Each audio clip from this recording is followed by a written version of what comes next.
اخويا وصاحبي اللي بعت لي على الخاص قال لي ينفع يبقى عندي جوزين استرالي وقفص كبير زي كده احطه مع ام عماد ويشتغلوا.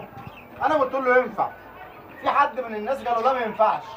انا هوريك بعينيك ينفع ولا ما ينفعش، لان انا ممكن اجيب جوزين استرالي واحطهم في قفص كوكتيل كبير، بس اهم حاجه يكون كبير كبير زي كده، تمام؟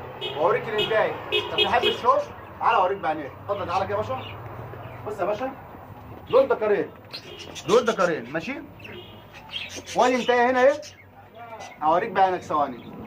بص يا باشا، ادي انتهى، اوريك يا باشا اهو. ادي انتهى جوه هنا اهي، انور لك النور، شايفها؟ انتهى اهي بتحصي، وفي انتهى هنا اهو برضو جايه ومش جايه، يا رب يبان اهي. شايف ديلها؟ شايفها؟ اهي اهي بدأت تتحرك اهي، اتحركت هي وطلعت اهي اهي، الانتهى اهي ماشي.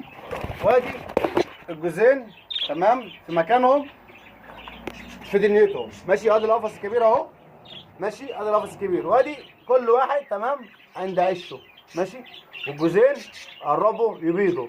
يبقى انا كده لما اقول لك ينفع انا مش هضرك، صدقني اللي عندي اللي بعمله بطلعه، انا مش هضرك تمام. مالكش دعوه بالكلام الناس التانيه، سيبك من اللي يقول لك ينفع ولا ما ينفعش واللي ما عملش.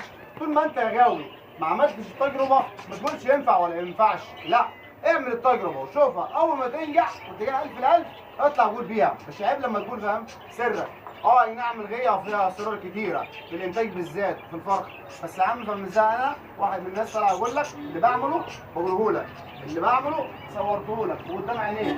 كل يوم انتهى طلعت اهي، تعالى كده يا باشا، انتهى طلعت اهي، انتهى شايفينها؟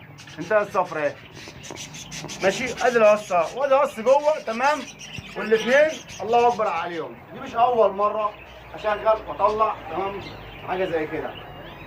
لو عايز تستفيد سمعني تمام رايك في الفيديو ده كده، الله ينور. بس مش عايزين غير الله ينور. ولو مش متابعني تابعني، هفيدك مش هضرك. اشوفك على خير.